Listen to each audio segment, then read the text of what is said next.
Bugün birazcık rüzgarlı değil mi bir tane? Bugün rüzgarlı.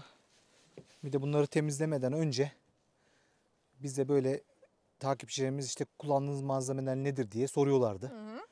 Bir tane takipçimiz bir bayan var, hanımefendi. O bayağıdır özellikle senin kullandığın makineyi çok merak ediyormuş. Evet, benim kullandığım takımları, makineleri benim ağzımdan duymak istiyormuş. Bunu birkaç kişi daha söylemişti.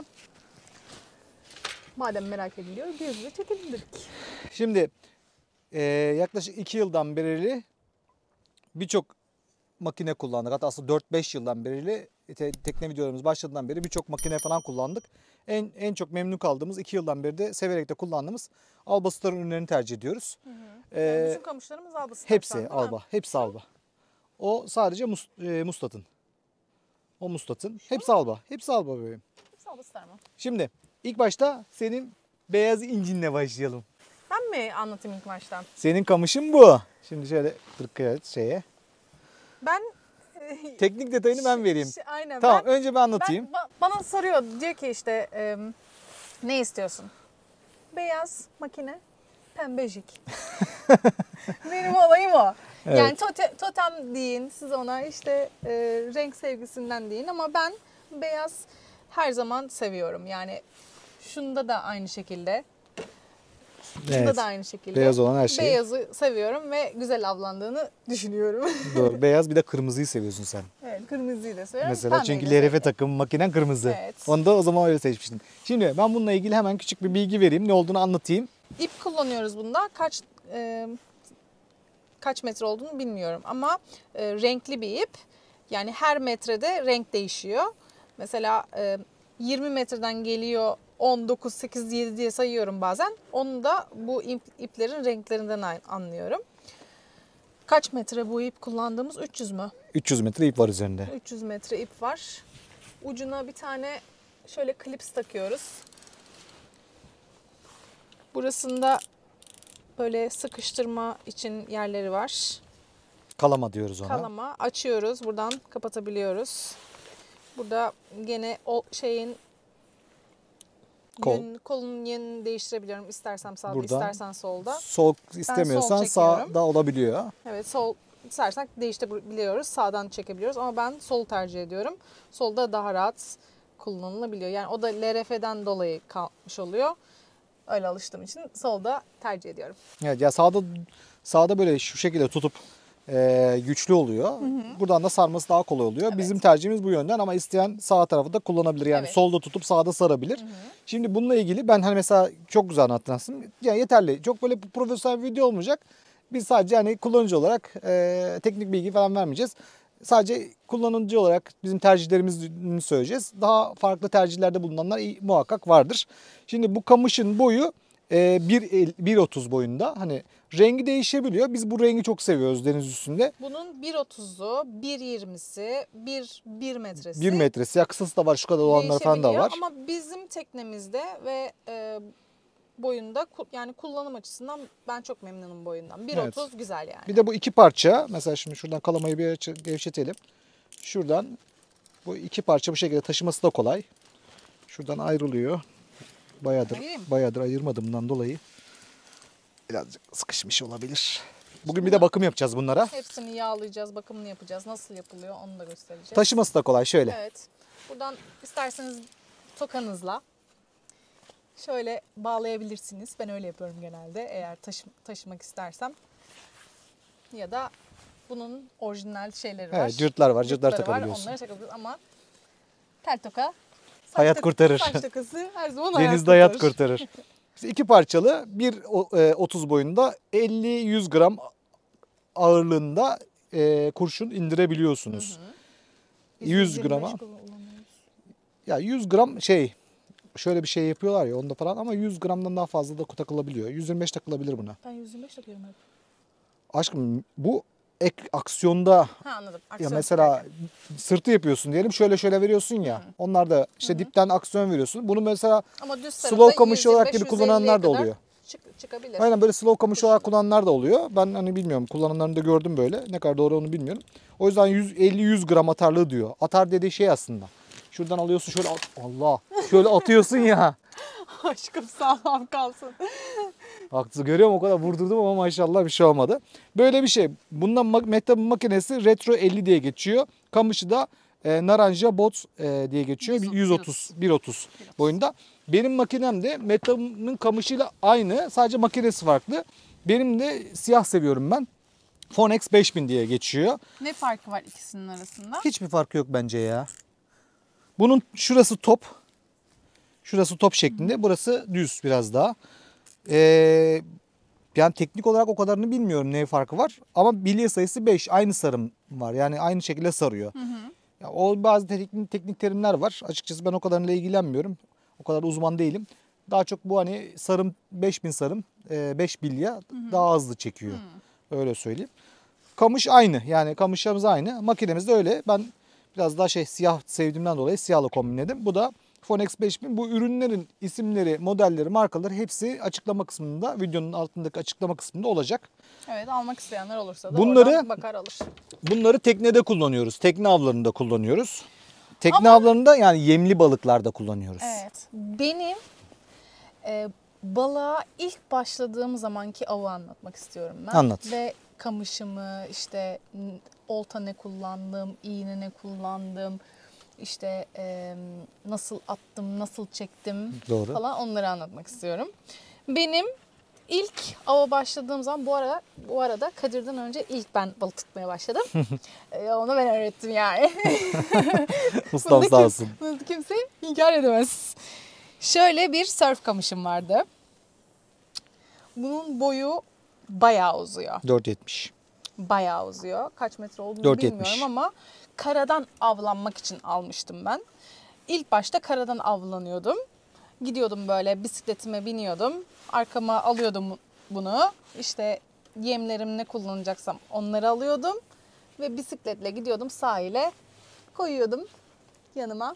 Atıyordum, balıkları çekiyordum. Atıyordum, çekiyordum. İlk balığım benim kefaldi. Büyük, böyle 1 kiloya yakındı ilk kefalim. Sonrasında gopez, ondan sonra çupra, işte başka ne, sokkan balığı falan tutmuştum. Melanur. Aynen, onların tamamını bununla tutmuştum. Bu da, anlat bakalım şeyini. Şimdi bu da kıyı avlarında kullanılıyor. Yani tekneniz yok ama balıkçılığı seviyorsunuz. O zaman bu işte bot kamışları size işinizi görmüyor. Yani bununla bu mesela 250 gram kurşunu uzağa atabiliyor. Kıyı balıkçılığında da tercih edilen şey kıyıdan çok daha uzak mesafe atmak. Birçok zaten şeylerini görüyorsunuz. Böyle çeviriyor adam uzaya kadar gönderiyor ya. İşte surf casting'te de kıyıdan mümkün olunca uzağa atabilmek, 50 metre, 100 metre, 150 metre.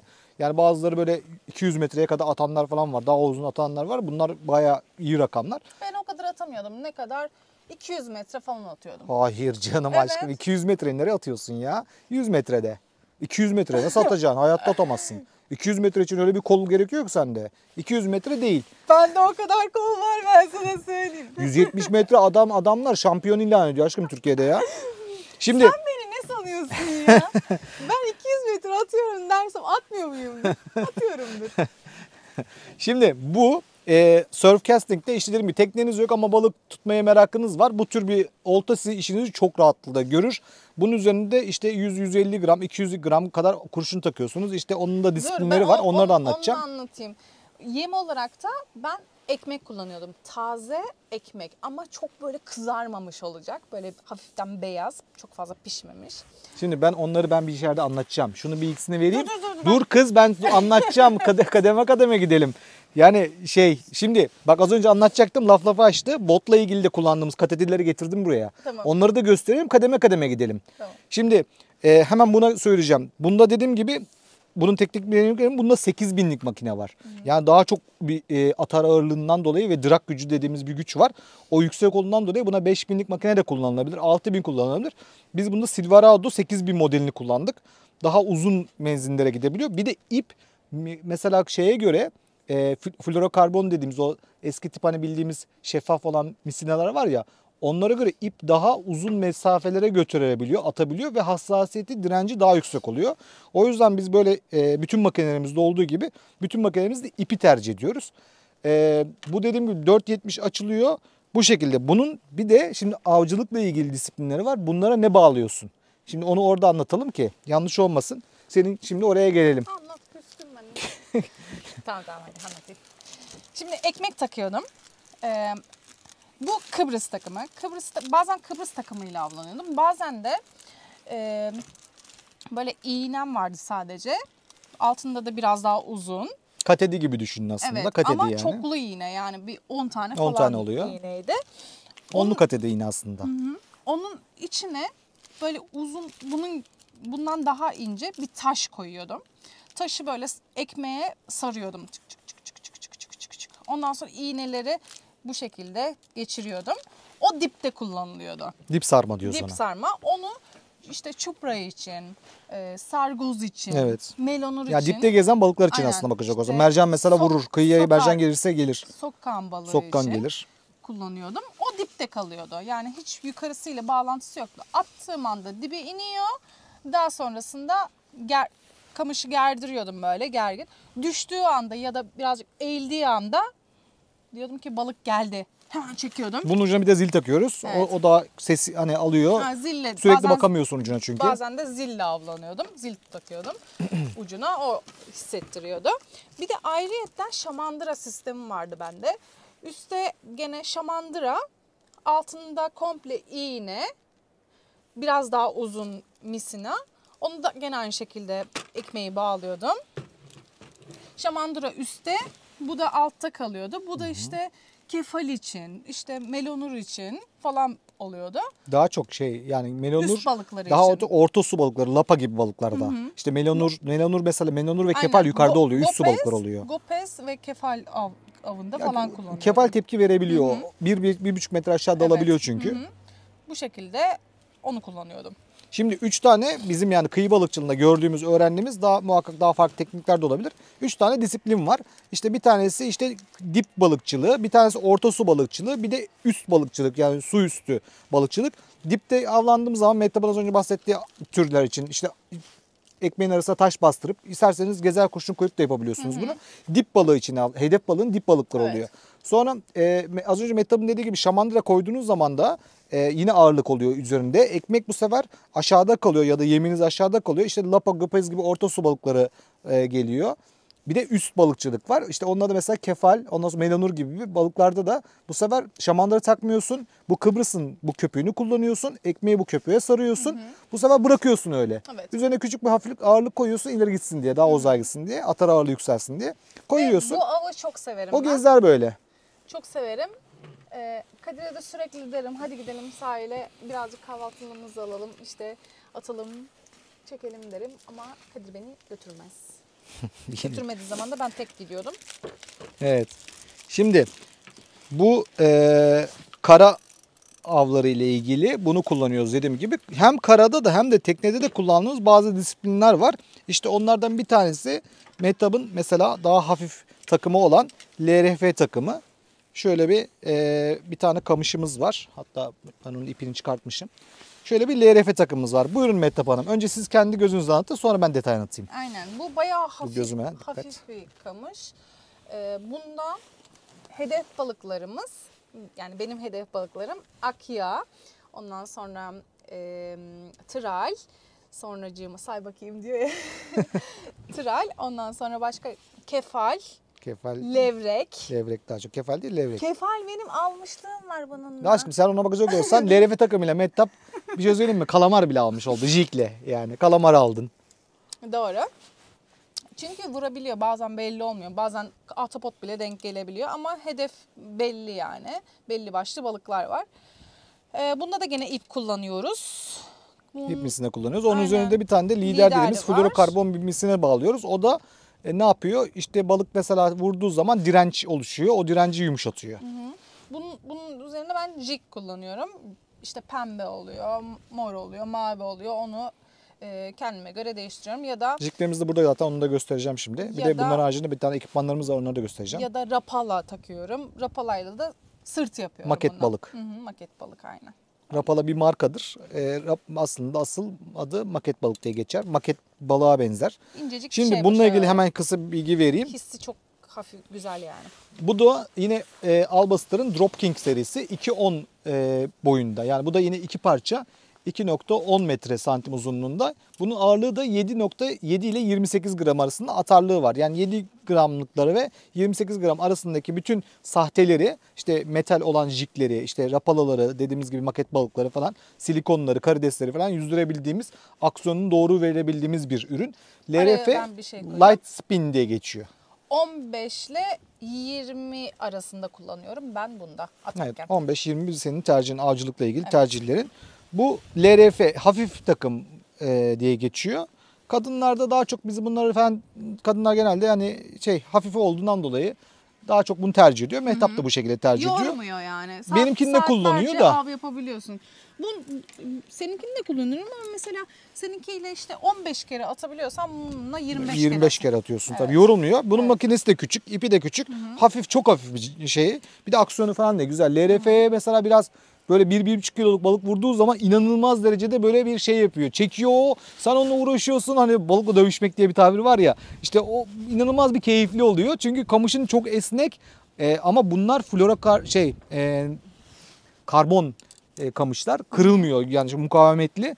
O yüzden hani çok keyifli oluyor LRF avcılığı. Levrekte falan güzel oluyor.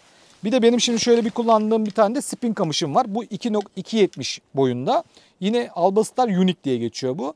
Bu da 10-40 gram arasında ağırlık atıyor. Üzerinde bunun 5000'lik makine var. Mehtap'ın da 2000'lik makine vardı bu arada. Yine bunda ip kullanıyoruz. Ben beyaz böyle hayalet bir ip dediğimiz bir ip var. Onu kullanıyorum. Yine bunların uçlarında şuradaki gibi fluorokarbon şok lider diye bir şey var. Onu takıyoruz. Lider olması gerekiyor. Yani ipin sonrasında lider takmanız gerekiyor. Çünkü balığın direncini düşürüyor değil mi? Yani mesela ipte hemen kopartıp gidebilir büyük balık geldiğinde, ama lider olduğu zaman ona çok kaç kilo kadar, 100 kilo kadar bence taşır o balığı lider. Taşır. Şimdi bir de bunların haricinde bunları bu arada şu bahsettiğim LRF spini ve surf kamışını aynı kategoride kabul edebiliriz. Karadan kullanılabiliyor. Bir de bu LRF ve spin aynı zamanda ortak bir özelliği de var. Tekneden de kullanılabiliyor. Yani denizin, tekneye çıktınız. LRF ve spini karanın haricinde tekneden de yapabiliyorsun. Bunların LRF ve spinin ortak böyle botta kullanma özelliği de var. Şimdi oradan hemen şeyi de söyleyeceğim. Biz botta bir de ayrıyetten şöyle bir tane Mustad'ın slow bouncer dediğimiz slow jig kamışı var. Bu 1.70 boyunda. Bu tek parça. Bunda yok. İki ayıya ayrılmıyor bu kamış. Bir de üzerinde bunun Kamilyon serisi bir tane de çıkrık makinemiz var. Bunun makinesi üstte oluyor. Diğer makine altta olurken bu üstte oluyor. Bunun yüksükleri de kamışın altta değil üstte oluyor. Bunu da daha çok böyle işte daha büyük jiglerde 150, 100 gram, 200 gram gibi jiglerde işte tie rubber dediğimiz disiplinler falan var. Canlı indirmelerde falan kullanıyoruz. Bu da böyle bir makine. Hani bununla birkaç şeyde kullandık. Avımızda teknede kullandık. Bu teknenin haricinde başka karadan kullanılmıyor. Hayır, karadan kullanamıyoruz. Çok zor yani. Hani şunu atmaksa olayı biraz farklı. Bu biraz farklı bir disiplin. Yani şu üçü mecburen teknede kullanılıyor. Şu üçü 1, 2, 3. O mecbur teknede. Bunlar hem teknede hem karada. Bu sadece karada kullanılıyor. Aynen. Şimdi hemen ne kullanıyoruz? Ekipmanları, bunların üzerine ne bağlıyoruz? Onu da anlatayım. Onu da söyleyeyim. Şimdi zaten tekne kamışlarında biz genelde meralarımız bizim 80 metre, 100 metre, 120 metre olduğundan dolayı buralar 30-40 metrede balık çıkmıyor. Bazen gelgeç balıklar oluyor. O zaman 30-40 metreye kadar, 60 metreye kadar balık düşüyor. Biz o yüzden dip akıntıda yemimiz dağılmasın, sağa sola kaymasın diye. Yani attığımız anda aşağıda tutunsun ve kalsın istiyoruz. O yüzden bu kamışlara genelde böyle 125 gramlık şöyle kurşunlar bağlıyoruz. İşte bu 125 olur. Daha 150 de olabilir. 100 ve üzeri olabiliyor. 60-70 bizim orada koydum mu böyle kayıyor. Bunun da en basit anlayabileceğiniz özel şeyi, mesela 30 metre deseniz 30 kilo kurşun, 30 gram kurşun, 60 metre deseniz 60 gram kurşun, 100 metre deseniz 100 gram, öyle işte devam ediyor. Evet. Şimdi bu teknede bir de ayrıyetten senin şöyle üçlü mercan takımın var. Bununla mercan, kofana, eşkina diyorlar. Ama burada mercan çıkıyor. Eşkine veya kofana çıkmıyor. Çıkmıyor. İşte mercangillerden işte ne olur? İşte kıl kuyruk, işte onun haricinde bizim patlak göz dediğimiz patlak göz, barbun, Lapa. pez, aynen lapa. İşte Hani hani balığı falan tutuyorum burada. bizim buradaki Burada- denizimizde bu tür balıklar var. Burada olan tüm balıkları alıp Valla geliyor iş bu. yapıyor yani. Aynen. Ya bunların şöyle söyleyeyim. Üç iğneli mercan takımı diye Geçen geçiyor. sene mesela bu takımla biz balığımıza yazılı orkinos sundu. Yani yukarı doğru çekerken balık vardı. Balığın üstüne yazılı orkinos atladı, onu çektik. Yani bu takım öyle güzel bir güçlü bir Evet. takım. Memnun kaldık açıkçası. Doğru. Bir de şimdi şeyin haricinde şu surf casting'e Mehtap az önce söyledi. Bu Kıbrıs takımını kullanıyoruz. Bunun haricinde Mete bir böyle şöyle çupra karagöz takımı dediğimiz bir takım da var. Bizim buralarda çupra karagöz çok ender çıkıyor. Yani ara ara çıkıyor. Biraz uğraştırıcı. Bunu da dipte mesela kullanabiliyoruz. Evet. Böyle bir takımımız da var. Ondan sonra makinelerimiz bunlar. Ne var? Şöyle aksesuarlara geldik şimdi. İnciklere geldik. Şöyle bir tane balık maşamız var. Ya bu olmazsa olmaz değil ama olursa rahat edersiniz. Direkt balığı tutup iğneden çıkartabilirsiniz. Bazı kadınlar ya da işte erkekler Balığa balığa dokunmak dokunmak istemiyor. istemiyor. İşte ya da o esnada Benzin yok mesela. Aynen, Ya da o- balon geldi. Ben mesela balon hayatta tutmayı sevmiyorum. Elimde tutmamak da gerekiyor. Siyanür var üstünde. Yani öldürücü bir şey. ya zehirleyebiliyor işte. Zehirleyici, uçtu. Bir de üstü vıcık vıcık ben pek sevmiyorum mesela. Böyle balıkları elime almayı çok sevmiyorum. O yüzden balık başısı bulundurmakta fayda var. Biz tercih ediyoruz. Bir de şimdi şöyle benim bir tane de şeyim var. Ne o? Şöyle bir avcı yeleği diye bir şey söyleyeyim. Şöyle bir ürün. Şuradan Çanta yerine böyle bir yelek tercih edebiliyorsunuz. bütün aksesuarlarını bunun içine koyuyorsun. Şöyle şurasında işte neyim var? Ha mesela balık pensimiz var. Şöyle bir tane. Şöyle bir pens bulunduruyoruz yanımızda. Bunların içerisinde işte böyle bir silikonlarımız falan var. Poşet bulunduruyorum bol bol. Ek balık tuttuğum zaman içine koyayım diye.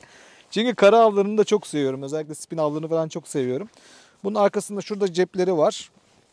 İşte şurada cebi var, burada cebi var. Şuraya telefonlarını koyabiliyorsun. İşte şurada kişisel aksesuarını koyabiliyorsun. Bir de ayrıyetten şurada arkasında da bir tane daha rapala kutusunu koyabiliyoruz. Bu böyle bir ekipman. Bir de onun haricinde büyük bir tane daha çantamız var. Aşkım şunları bir dakika oradan alsana. Üstüne koymayayım balım ya. Bugün de inanılmaz rüzgarlı. Okey, süpersin tatlım. Bir de şimdi bunun haricinde böyle bütün ekipmanları derli toplu bir şekilde taşıyabileceğimiz bir tane de böyle ekipman çantamız var. Bu da yine 1, 2, 3, 4, 5 gözlü. En üst gözünde bakalım neler var. Ben toplamıştım birazcık o gün. Burada bizim Komple Kıbrıs takımı. Kıbrıs takım var komple. Ondan sonra işte iğne takımlarımız var, klipslerimiz var, silikonlarımız var. Az önce dediğim gibi o şeylerde işte şu slow jig kamış dediğim kamışta aynı zamanda hızlı kamışta kullanabiliyoruz. Şöyle büyük şeyleri bunda kullanıyoruz. Ondan sonra şöyle silikonlarımız var. Bunlar şöyle büyük şeyleri. Balon mahvediyor bunları ya. Şu en sonki ziyanımız şurada bir yerlerdeydi. Aynen onu ben en alta koydum. En altta koymuşsun. Bu çantamız şöyle.